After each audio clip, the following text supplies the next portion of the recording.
الحمد لله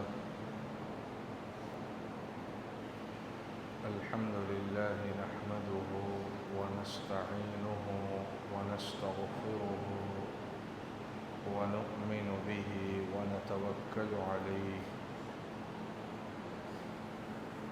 ونعوذ بالله من شرور أنفسنا ومن سيئات أعمالنا من يهده الله فلا مضل له ومن يضلله فلا هادي له ونشهد أن لا إله إلا الله وحده لا شريك له ونشهد أن سيدنا ونبينا ومولانا محمدا عبده ورسوله أما بعد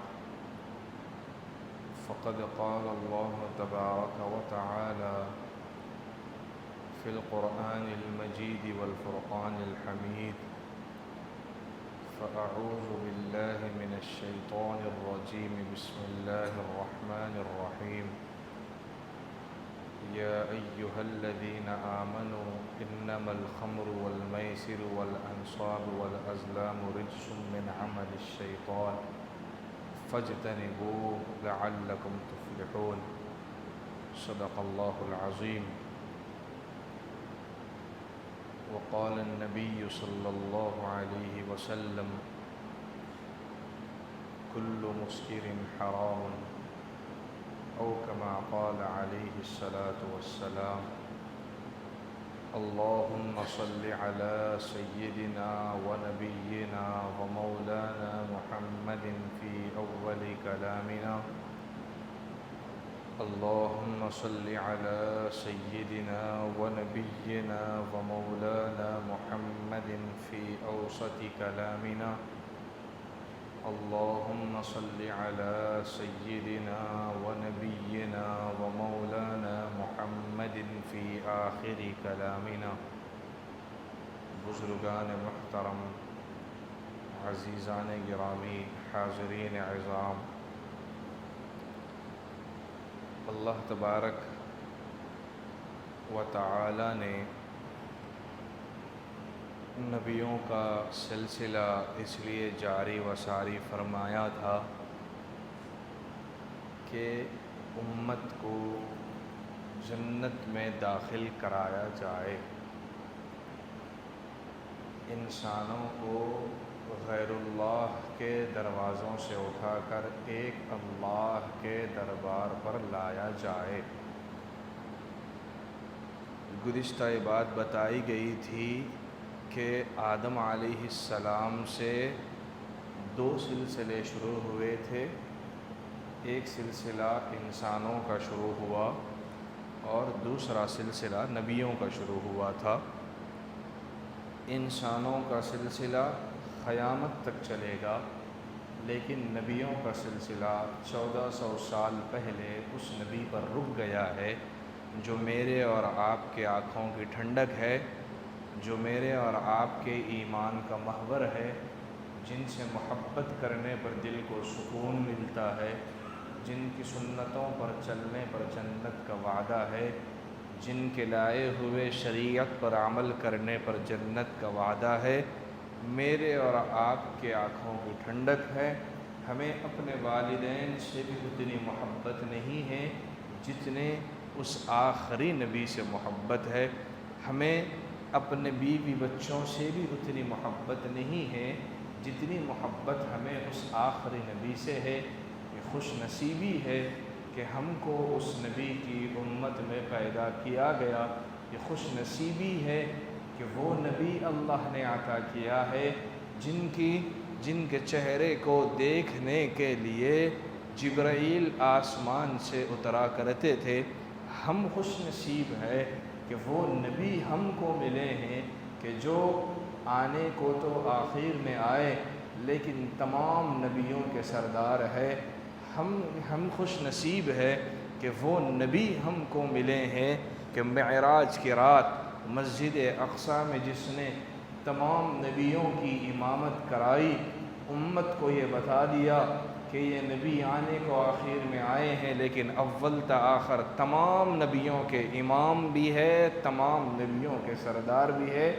ایسے نبی ملے ہیں اس امت کو، تو یہ کتنا بڑا اللہ کا انعام و احسان ہے۔ تو یہ نبی کا سلسلہ شروع ہوا تھا حضرت آدم علیہ السلام سے، لیکن یہ سلسلہ آ کر ختم ہوا تو ہمارے اور آپ کے نبی محمد عربی صلی اللہ علیہ وسلم پر یہاں سلسلہ ختم ہو گیا۔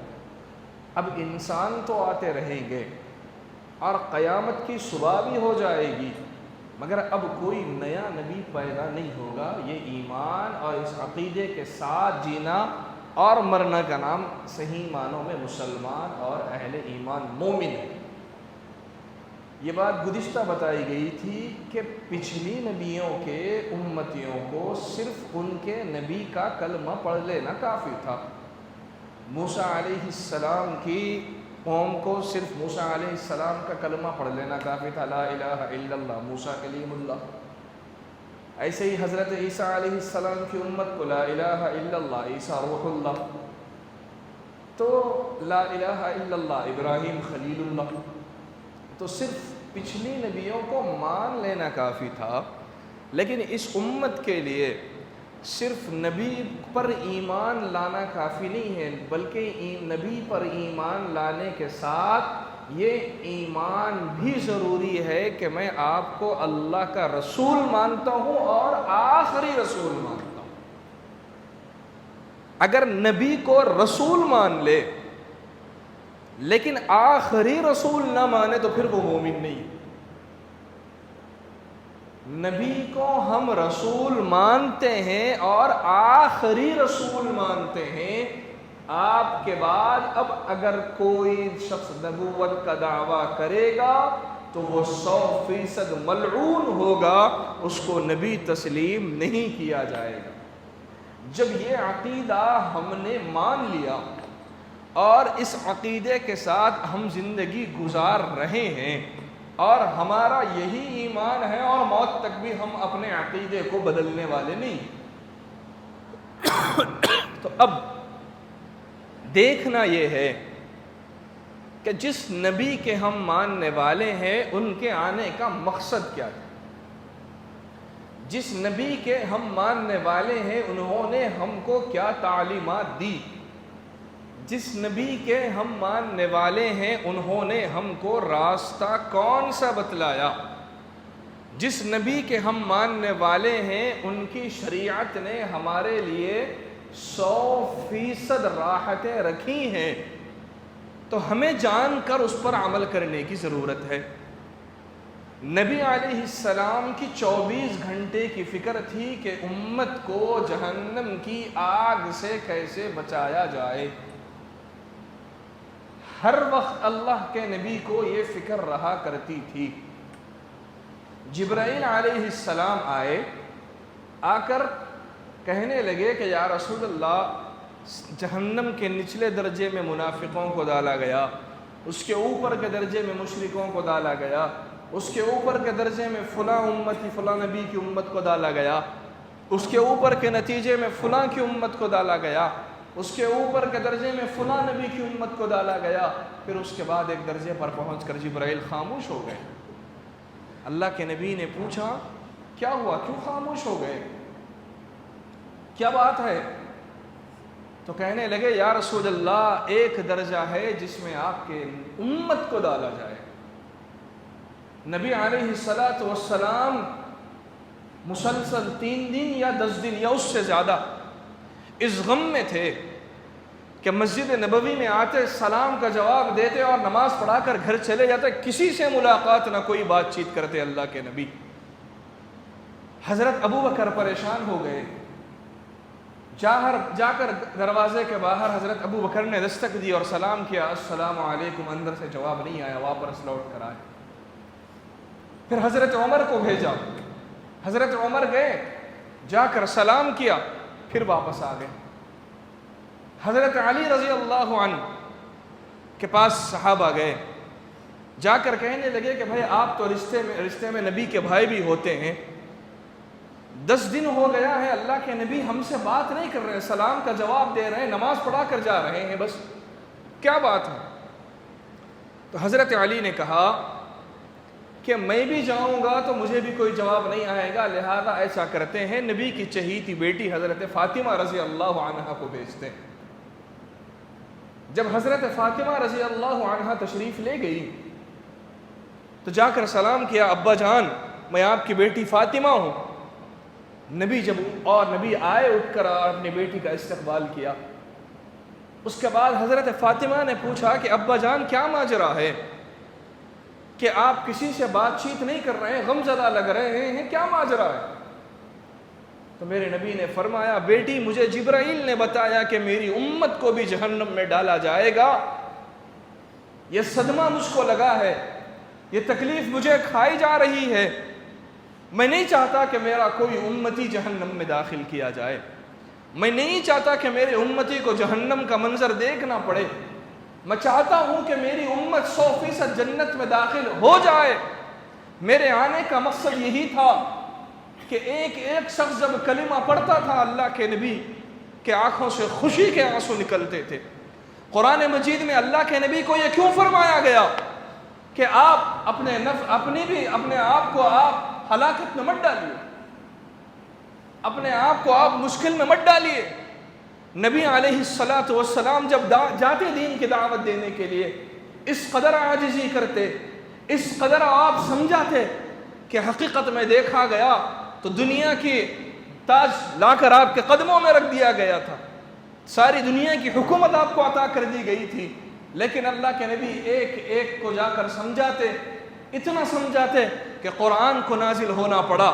قرآن میں اللہ نے فرمایا اے نبی آپ اس قدر اپنے آپ کو ہلاکت میں مت ڈالیے، لعلک باخع نفسک، اپنے آپ کا مشقت میں مت ڈالیے، جن کے مقدر ہم نے ایمان لکھ دیا ہے وہ ضرور جنت میں داخل ہوں گے۔ یہ تڑپ تھی اللہ کے نبی کی، یہ فکر اور سوچ تھی، اور اللہ کے نبی کی 24 گھنٹے کی فکر تھی کہ میری امت کو کس طریقے سے جنت میں داخلہ ملے گا۔ اور یہاں تک اللہ کے نبی نے فرمایا صحابہ کو کہ تم 99 پر عمل کر کر ایک چھوڑ دو گے تو تمہاری گرفت کر لی جائے گی، اور ایک وقت آئے گا کہ وہ 90 چھوڑ کر 10 پر عمل کر لیں تو اللہ ان کو جنت نصیب کرے گا۔ اور ہم وہ لوگ ہیں، ہم نے نبی کا زمانہ نہیں پایا، لیکن ہم اس کو اپنی بدقسمتی نہیں سمجھتے، ہم اس کو اپنی محرومی نہیں سمجھتے، اس لیے کہ اللہ کو معلوم تھا کس کو نبی کا ساتھی بنانا ہے، اس لیے کہ اللہ کو معلوم تھا کون نبی کا صحابی بننے کے لائق ہے۔ ہم تو شکر ادا کرتے ہیں کہ اے اللہ آپ نے ایمان کی دولت دے دیا، بہت بڑی بات ہے، اے اللہ آپ نے ہمیں وہ نبی عطا کر دیا، بہت بڑی بات ہے، اے اللہ آپ نے ہم کو اس نبی کی غلامی کے لیے منتخب کر لیا، بہت بڑی بات ہے۔ تو نبی کی فکر تھی کہ اس امت کو جنت میں کیسے داخلہ ملے گا، 24 گھنٹے کی فکر، موت کا فرشتہ کھڑا ہوا ہے، نبی علیہ السلام کی فکر ہے کہ جاؤ پوچھ کر آؤ میرے مرنے کے بعد، میرے دنیا سے جانے کے بعد میری امت کا کیا ہوگا۔ یہ اللہ کے نبی کی یہ تڑپ تھی، یہ فکر تھی۔ نبی کے نواسے حضرت حسین رضی اللہ عنہ کو ولادت کے بعد آپ کی گود مبارک میں ڈالا گیا۔ حضرت حسین رضی اللہ عنہ نبی کی گود میں کھیل رہے تھے، اچانک دیکھتے ہیں کہ اللہ کے نبی کی آنکھوں سے آنسو جاری ہے۔ پوچھنے پر بتایا گیا کہ مجھے جبرائیل نے آ کر بتایا کہ میرے لاڈلے کو اس کی گردن اس کے جسم سے جدا کی جائے گی، میرے لاڈلے کو شہید کر دیا جائے گا۔ حضرت حسین کے بچپن میں اللہ کے نبی کو بتا دیا گیا تھا، اور کس لیے؟ ذاتی مسائل کے لیے، کس لیے؟ پراپرٹی کے لیے، کس لیے؟ لوگوں کے حقوق ہڑپ کرنے کے جرم میں نہیں، دین اسلام کی حفاظت کے خاطر، دین اسلام کی حفاظت کے خاطر نبی کے گھرانوں کو شہید کر دیا گیا، نبی کے اولاد نے قربانیاں دی، نبی نے امت کو ہر چیز کھول کر بتا دی، نبی نے بتا دیا کہ جنت میں جانے کا راستہ بہت آسان ہے، جہنم میں جانے کا راستہ بہت مشکل ہے، لگتا آسان ہے، جب اگر تم دیکھو گے قرآن اور حدیث کی روشنی میں تو جنت کا راستہ آسان نظر آئے گا۔ لیکن نہیں، امت کو جنت میں جانے کی خواہش ہے، بس خواہش ہے، اس کی تڑپ اور طلب نہیں ہے۔ اللہ کے نبی نے فرمایا کل مسکر حرام، ہر نشے والی چیز حرام ہے، چاہے وہ شراب ہو یا چاہے وہ کوئی اور ہو، اور آج نبی کا ماننے والا مسلمان اس میں ملوث ہے۔ اور اللہ نے قرآن مجید میں شراب کو بیان کیا تو اللہ نے قرآن میں جہاں شراب کا ذکر کیا انما الخمر والمیسر، سود والانصاب، اور بت پرستی، شراب کا ذکر اللہ نے بت پرستی کے ساتھ کیا، بتایا کہ شراب پینا گویا کہ شرک کرنے کے برابر کا کام ہے، اور امت مسلمہ اسی کو آج حلال سمجھ بیٹھی۔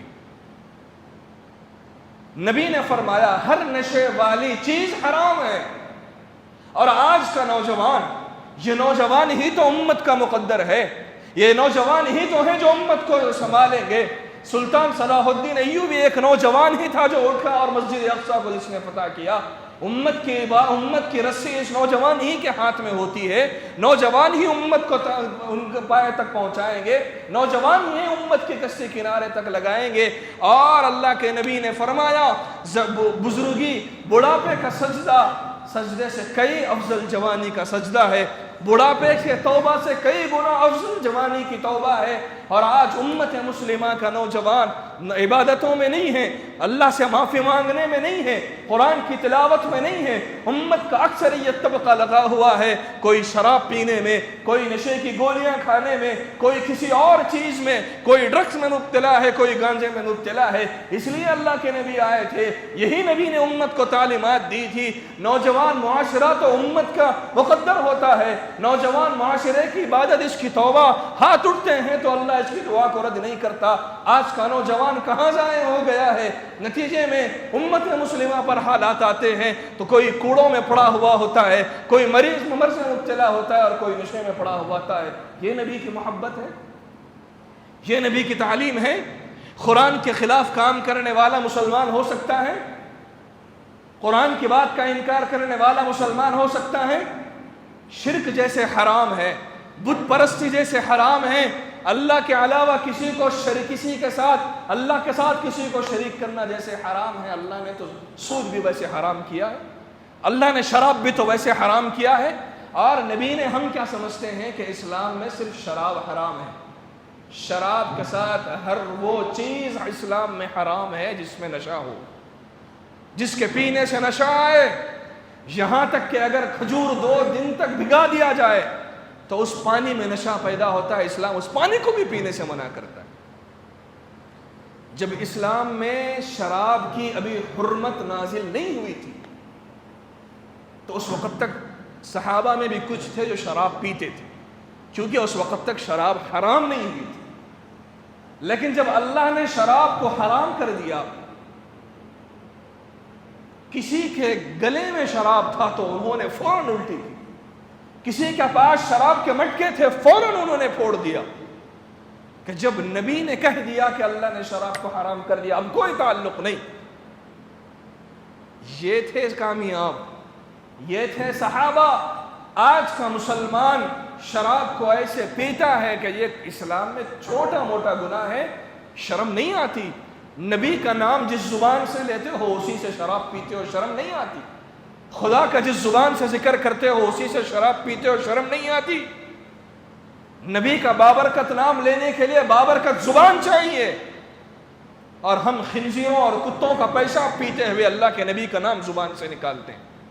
یہ تعلیمات تھی اللہ کے نبی کی، یہی امت کو تیار کرنا تھا، ایسی امت مطلوب تھی اللہ کے نبی کو، ایسے لوگوں کے ساتھ جنت کا وعدہ ہے۔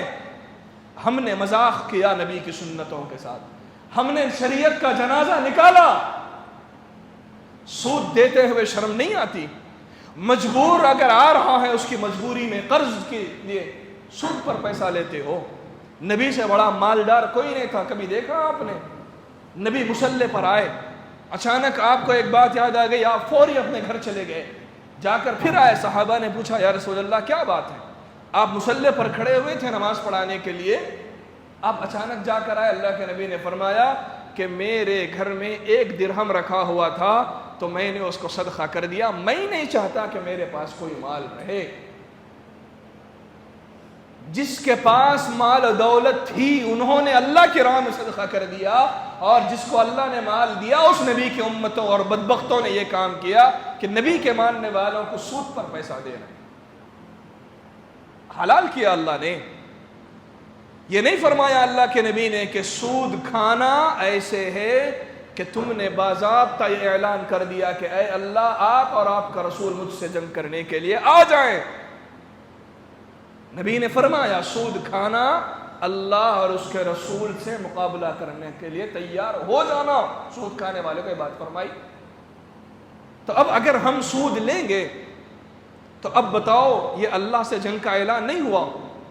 زبان سے نہیں، عمل تو کر رہے ہو۔ اب جب امت مسلمہ کی یہ حالت ہوگی تو پھر بتاؤ کہ امت کی دعائیں کیسے قبول ہوگی؟ 5 وقت کی نماز پڑھنے والا بھی شراب پی رہا ہے، قبول ہوگی وہ نمازیں؟ دیندار چہرے بنا کر سود کا کاروبار کر رہے ہیں، قبول ہوگی ان کی عبادتیں؟ اور امت کا نوجوان جو مستقبل ہے امت کا، یہ جوانی اللہ کی بہت بڑی نعمت ہے۔ جوانی کے سجدے بہت انسان کو اللہ سے قریب کر دیتے ہیں، اور یہ نوجوان مبتلا ہے شراب میں، یہ نوجوان مبتلا ہے گولیاں کھانے میں، گانجوں میں۔ ہر دن اخبار میں آتا ہے کہ اتنے بچوں کو پکڑا گیا، فلاں محلے سے اتنوں کو اٹھایا گیا، اور نوجوان اچھے خاصے گھرانے کے، پڑھے لکھے گھرانے کے نوجوان نشے کے انجیکشن لے کر آج مرض میں مبتلا ہو گئے۔ تو یہ نوجوان کس کی تعلیم پر عمل کر رہے ہیں؟ یہ تو نبی کی تعلیم نہیں ہے۔ کس کو آپ نے نبی مانا؟ جس کو آپ نے نبی مانا تو تم نے یہ ٹھان لیا کہ ہم اس نبی کی بات کی مخالفت کریں گے۔ اگر کرو گے یہی نیت ہو تو پھر ایمان سے چدو ہاتھ دو بیٹے، نہیں پھر نبی پر ایمان ہے تو پھر نبی کی بات پر عمل کیوں نہیں ہے؟ جن کے گلے میں شراب تھی انہوں نے اندر گھونٹ نہیں لیا، فوراً انہوں نے تھوک دیا، اور امت مسلمہ کا یہ حال ہے کہ شراب کا کاروبار بھی آج کا مسلمان کر رہا ہے۔ نبی نے صاف فرمایا شراب لینے والا، شراب دینے والا، شراب پینے والا، شراب پینے کی مدد کرنے والا اور اس کو پیسے دینے والا سب جہنمی، سب پر اللہ کی لعنت۔ سود دینے والا، سود لینے والا، سود لکھنے والا، سود کا حساب و کتاب کرنے والا سب پر اللہ کی لعنت ہے۔ یہ نبی کی تعلیمات یاد نہیں آتی؟ کوئی اگر اپنی مجبوری میں قرض لے کر آئے، اس سے سود لے کر اتنا اس سے وصول کیا جاتا ہے کہ بیچارہ اپنا قرض دیتے دیتے اس کی موت واقع ہو جاتی ہے، اور وراثت وارثین کو اس کا حق ادا کرنا پڑتا ہے۔ بھائیو، یہ اللہ کے نبی کی تعلیمات نہیں تھی۔ ہم کو بابرکت نبی ملے ہیں، ہم کو تمام نبیوں کے سردار ملے ہیں، ان کی تعلیمات کو آج ہم نے رسوا کر دیا، ان کی شریعت کو آج ہم نے پامال کر دیا۔ کس نبی کے ماننے والے کل جائیں ہم اللہ کے نبی کے سامنے، نبی کی طرف سے حوض کوثر سے پانی کا پیالہ سامنے حاضر ہو، اور فرشتے آ کر ہٹا دیں کہ یا رسول اللہ یہ آپ کی امت کے باغی ہے جنہوں نے قرآن سے مذاق کیا، آپ کی سنتوں سے مذاق کیا، آپ نے جس چیز کو حرام کر دیا تھا اللہ کے بتائے ہوئے حکم پر، ان چیزوں کو انہوں نے حلال کر دیا۔ نبی بھی کہیں گے میرے سامنے سے ہٹا دو، نبی کہیں گے ایسے لوگوں کو میرے سامنے سے ہٹا دو۔ کبھی کبھی خیال آیا کہ یہ چہرہ لے کر نبی کی بارگاہ میں حاضر ہو سکتے ہیں؟ کیا یہ خیال آیا کہ ایسے اعمال ہیں اللہ کو منہ دکھا سکتے ہیں مرنے کے بعد؟ دنیا کے گھروں کو سجانے کی فکر ہے، آخرت کے گھر کی کسی کو فکر نہیں ہے۔ اپنے بچوں کا کریئر بنانے کی فکر ہے، مگر اس فیوچر کی فکر نہیں ہے جہاں جانے کے بعد لوٹ کر آنا نہیں ہے۔ اس خبر میں کیا ہوگا اس کی فکر نہیں ہے، پل صراط کا راستہ پار کیسے ہوگا اس کی فکر نہیں ہے۔ جنت ملے گی کہ نہیں ملے گی، جہنم کے کہیں ہم ایندھن تو نہ بنے، اس کی فکر نہیں ہے۔ کمانے اور دھمانے کی فکر ہے، حلال سے آئے کہ حرام سے آئے، آج امت مسلمہ کو کوئی لینا دینا نہیں۔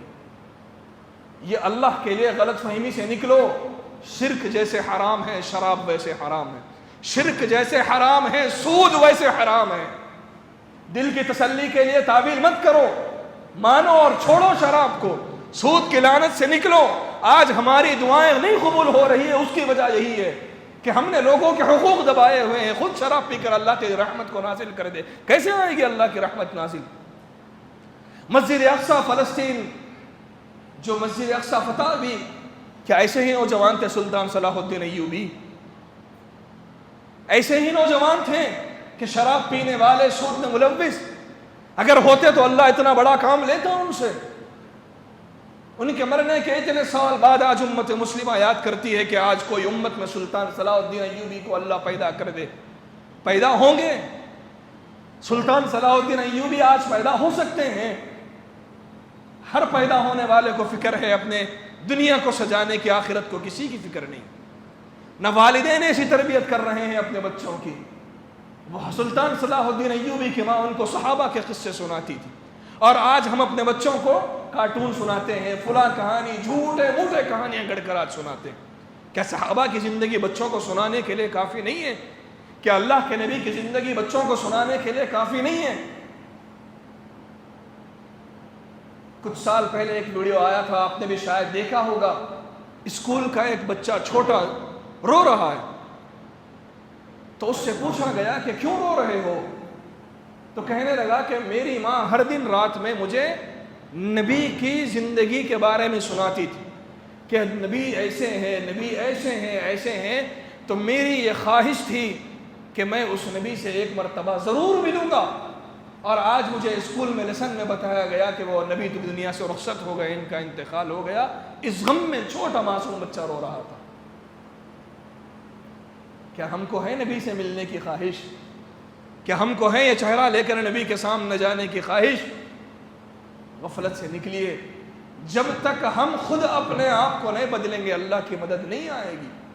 آپ 1,00,000 دعائیں کر لو اہل فلسطین کے لیے، ہم اپنے آپ کو نہیں بدلیں گے اللہ کی مدد نہیں آئے گی. اس لیے اللہ نے صاف فرمایا ان اللہ لا یغیر، اللہ نے اس قوم کی حالت نہیں بدلی جسے خود اپنے آپ کو بدلنے کی فکر نہ ہو. اللہ نے ان کو کبھی نہیں بدلا. اور اللہ نے یہ بھی فرمایا وَإِن تَتَوَلَّوْا يَسْتَبْدِلْ قَوْمًا غَيْرَكُمْ ثُمَّ لَا يَكُونُوا أَمْثَالَكُمْ. اگر تم میرے اعمال سے منہ پھیرو گے، تم میرے نبی کی سنتوں سے منہ پھیرو گے، تم قرآن کی تعلیم سے منہ پھیر کر زندگی گزارو گے، میں تم کو ہٹا کر ایک قوم لاؤں گا، اور میں قادر ہوں اس پر، میں ایک ایسی قوم لاؤں گا جو تمہارے جیسے بداعمالیاں کرنے والی نہیں ہوگی. دین اسلام ملا ہے تو یہ سمجھ رہے ہیں کہ یہ ہماری جاگیر ہے. نہیں، ہم دین اسلام کے ٹھیکیدار ہیں. نہیں، اللہ غیروں کو ہدایت دے کر ہم سے بڑھ کی خدمت ان سے لے رہا ہے. اللہ نے صحابہ کو ایمان کی دولت دی. حضرت عمر نکلے تھے نبی کو قتل کرنے کے لیے، ایمان کی دولت دی تو ایسے صحابی بن گئے کہ نبی نے فرمایا میرے بعد اگر کوئی نبی ہوتے تو عمر ہوتے. جب تک یہ صفت ہمارے اندر پیدا نہیں ہوگی، نہ دعائیں قبول ہوگی، نہ عبادتیں قبول ہوگی. اس لیے نماز پڑھ رہے ہو تو اس کی فکر کرو کہ اے اللہ پڑھی تو گئی ہے، قبول کر لیجیے. دعائیں کرنے کی توفیق ملی تو قدر کرو اور کرو اے اللہ ریاکاری دکھاوے سے بچائیے. اور امت اس وقت کی سخت ضرورت ہے، شراب سے، سود سے، نشے والی چیزوں سے باہر نکلو اور سود کے کاروبار سے باہر آؤ، سود کے لین دین سے باہر آؤ. جنہوں نے اب تک دیا ہے معاف کر کر بس اپنا قرض ادا کر لو، ورنہ نبی سے جنگ کرنا اللہ سے جنگ کرنے کا اعلان ہے. پھر اس کے لیے تیار ہو جاؤ. اللہ تعالیٰ سے دعا ہے اللہ عمل کی توفیق عطا فرمائے. آمین. وآخر دعوانا الحمد للہ رب العالمین.